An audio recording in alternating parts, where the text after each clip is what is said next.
बिस्मिल्लाहिर्रहमानिर्रहीम अस्सलाम वालेकुम। मैं हूं नुमान खान और आप देख रहे हैं मेरा फेसबुक और यूट्यूब चैनल। उम्मीद करता हूं कि आप खैरियत से होंगे और मेरी दुआ है कि आप जहां पर भी रहें खुश रहें, आबाद रहें। नाज़रीन इकराम, इस वक्त इत्तेहादियों में फूट पड़ चुकी है। ये मैं आपको बड़ी अहम डेवलपमेंट से आज इस वीडियो में आगाह करूंगा कि 14 पार्टियों के माबेन जो पहले ही हमने पेशन गोई की थी कि इनकी जो हुकूमत है वो ज्यादा देर तक चलने वाली नहीं है और इसके झटके अब महसूस किए जा रहे हैं। अब मुख्तलिफ हलकों में इनके जो इख्तिलाफात है वो खुलकर सामने आ रहे हैं। आज आसिफ अली जरदारी की प्रेस कॉन्फ्रेंस हो या फिर शहबाज शरीफ की लंदन यात्रा हो, इन दोनों के पीछे बड़े अहम मकासद है, बहुत ही अहम चीजें हैं जो कि पसे पर्दा हो रही है। इस वक्त की सिचुएशन है उसे मैं आपको आगाह करूंगा और साथ ही साथ आपको यह भी बताऊंगा कि लंदन में शहबाज शरीफ अगर महंगाई पर बात नहीं कर रहे, अगर पेट्रोल की कीमतें बढ़ने पर बात नहीं कर रहे, अगर इस वक्त हुकूमत को जो मसाइल का सामना है इस पर अगर बात नहीं कर रहे, अगर इत्तेहादियों के हवाले से जो इख्तिलाफात सामने आ रहे हैं उस पर बात नहीं कर रहे, तो फिर आखिर बात किस पर कर रहे हैं?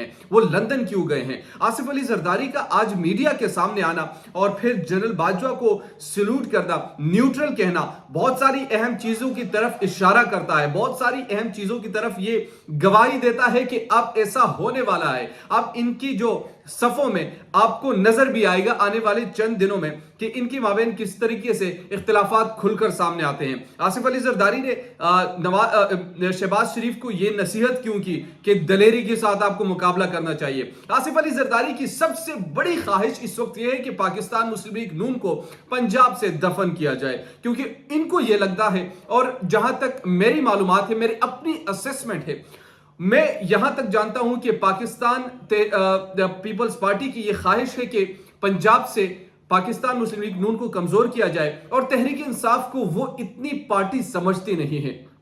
तो लिहाजा अगर एक मर्तबा पाकिस्तान तहरीक इंसाफ ऊपर भी आती है तो इनके लिए वो कबूल है, मगर पाकिस्तान मुस्लिम लीग नून की वो जड़ें काटना चाहते हैं। लेकिन इसके साथ साथ जो इस वक्त की सिचुएशन है इससे मैं आपको वन बाय वन चीजें आगाह करता रहूंगा। पहले तो मैं आपको बताऊंगा कि लंदन यात्रा का इस वक्त मामला क्या है।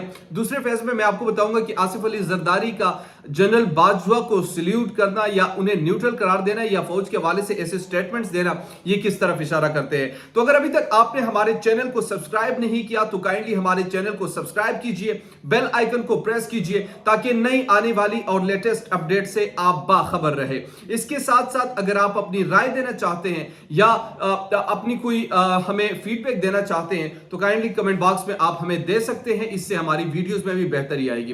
नाज़रीन इकराम, सबसे पहले मैं बात करना चाहूंगा जो इस वक्त की लंदन यात्रा हुई, इसकी देखिए दो बुनियादी वजह हैं। एक तो ये कि हुकूमत को बड़ी संगीन जो मुश्किलात है उसका सामना है, बोल्ड डिसीजन या तो लेने पड़ेंगे और अगर बोल्ड डिसीजन लिए गए तो पाकिस्तान मुस्लिम लीग नून यानी आइंदा इलेक्शन लड़ने की काबिल भी नहीं रहेगी और ये क़यादत भी समझती है, ये उनके बड़ों को भी पता है और इसकी जो लंदन यात्रा है वो भी इसकी शुरू दे रहा है और ये भी हमें खबरें मौसूल हो रही हैं कि इस वक्त की जो वाहिद एजेंडा है वो यही है कि इस वक्त क्या पोजीशन लिया जाए, क्या अगर चूंकि बदनाम होगी तो पाकिस्तान मुस्लिम लीग नून होगी। आसिफ अली जरदारी ने जो इनके साथ खेल खेला है और जिस तरीके से वो इनको आगे पेश कर रहे हैं, प्राइम मिनिस्टर उनको बनाया, खुले दिल से कबूल किया, सपोर्ट भी कर रहे हैं, मगर आगे से वो इनको मजीद पसाना भी चाहते हैं और ये रियलाइजेशन अब पाकिस्तान मुस्लिम लीग नून को हो चुकी है। लंदन विजिट के बाद या तो पाकिस्तान मुस्लिम लीग नून जो है बोल्ड फैसले लेगी, अगर बोल्ड फैसले लेती है तो ये इनकी सियासी खुदकशी तस्वर की जाएगी और अगर बोल्ड फैसले नहीं लेती और इलेक्शन अनाउंस करते हैं, वो कहते हैं कि 2 माह के बाद या 1 माह के बाद हम यहां तक ये हुकूमत चलाएंगे और हुकूमत चलाने के बाद केयर टेकर आएगा, केयर टेकर वो फैसले लेंगे, तो ये बड़ी इंपॉर्टेंट चीज है। नवाज शरीफ के साथ उनकी डिस्कशन होनी है, नवाज शरीफ के साथ डिस्कशन होने के बाद जो काबीना की मीटिंग भी होगी उसके बाद से ये फैसला लिया जाएगा कि उन्होंने करना क्या है। और इसके साथ जो ख्वाजा आसिफ की स्टेटमेंट है वो भी बड़ी इंपॉर्टेंट है। उन्होंने कहा कि हुकूमत जा सकती है, हुकूमत में मतलब कभी भी जा सकती है, उनका ये स्टेटमेंट था बुनियादी तौर पर। अब आसिफ अली जरदारी ने ये जो प्रेस कॉन्फ्रेंस की है इसमें बुनियादी तौर पर 2 अहम चीजें उन्होंने इसकी तरफ इशारा भी किया और बताया भी कि शहबाज शरीफ को चाहिए कि वो मुकाबला करे, दलेरी से मुकाबला करे और वो खड़े रहे। اس کے پیچھے جیسے میں نے پہلے کہا کہ دو بنیادی وجہ ہیں. ایک تو آصف علی زرداری اس وقت کسی بھی صورت میں نہیں چاہتا کہ الیکشنز ہوں. وہ یہ چاہتے ہیں کہ 1 سال تک کم سے کم یہ حکومت چلتی رہے, اور انہوں نے یہ بھی کہا کہ ہم مل کر مسائل کا حل ڈھونڈیں گے. حالانکہ جب مسائل کی بات آتی ہے تو وہ پھر پاکستان مسلم لیگ نون کے سر پر لگتی ہے. پاکستان پیپلز پارٹی سے کوئی سوال نہیں کیا جاتا. ٹی وی شوز پر بھی ہوتے ہیں تو ان کے وزراء سامنے آتے ہیں. جو اہم وزارتیں ہیں وہ اس وقت سنبھال رہی ہے پاکستان مسلم لیگ نون. پاکستان پیپلز پارٹی کچھ سلیکٹڈ وزارتوں پر ہیں, اور وہ ایسی وزارتیں ہیں جو ڈائریکٹلی پاکستان کے عوام پر وہ امپیکٹ نہیں کر رہی. تو آصف علی زرداری نے پہلے سوچ سمجھ کر یہ منصوبہ بھی بنایا. اب اس منصوبے پر ان کو قائم بھی کرنا چاہتے ہیں. اب وہ کہتے ہیں کہ لندن میں کوئی ایسا فیصلہ نہ لینا کہ جس سے بعد میں شرمندگی بھی ہو.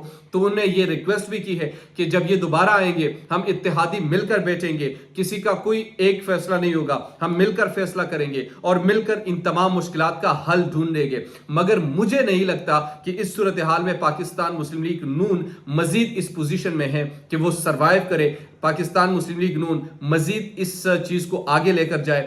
وہ شاید ارلی الیکشنز کی طرف اب ان کے لیے جانا مجبوری بن جائے گی, اور یہ ہو سکتا ہے, پاسبلٹی اس چیز کی موجود ہے. لیکن جو تفصیلات اس وقت میں نے آپ کو فراہم کی ہیں, یہ اس وقت کی خبریں جو وہاں سے چل رہی ہیں اور مختلف ذرائع سے ہمیں پہنچ رہی ہیں, وہ میں نے آپ کے سامنے رکھ دی ہیں.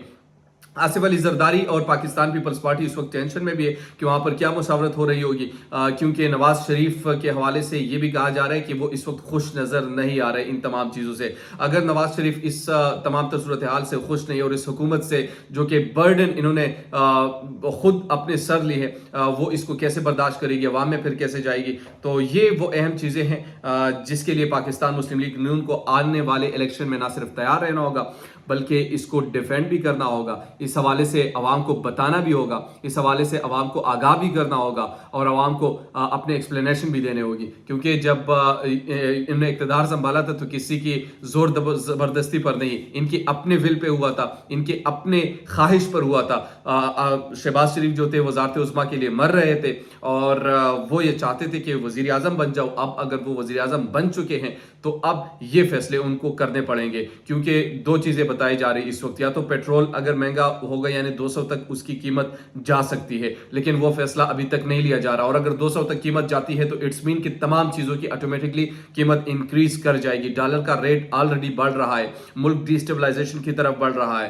تو ایک جو مستحکم حکومت ہے جب تک وہ نہیں آتی تو یہ معاملات سدھرنے والے نہیں ہیں. ان تمام صورتحال میں پاکستان مسلم لیگ نون آگے کیا ڈیسیجن لیتی ہے, جیسے کوئی اپڈیٹ آتی ہے ہم آپ سے شیئر کرتے رہیں گے. اگر ابھی تک آپ نے ہمارے چینل کو سبسکرائب نہیں کیا تو کائنڈلی سبسکرائب کیجیے, بیل آئیکن کو پریس کیجیے تاکہ نئی آنے والی اور لیٹسٹ اپڈیٹ سے آپ باخبر رہیں. شکریہ.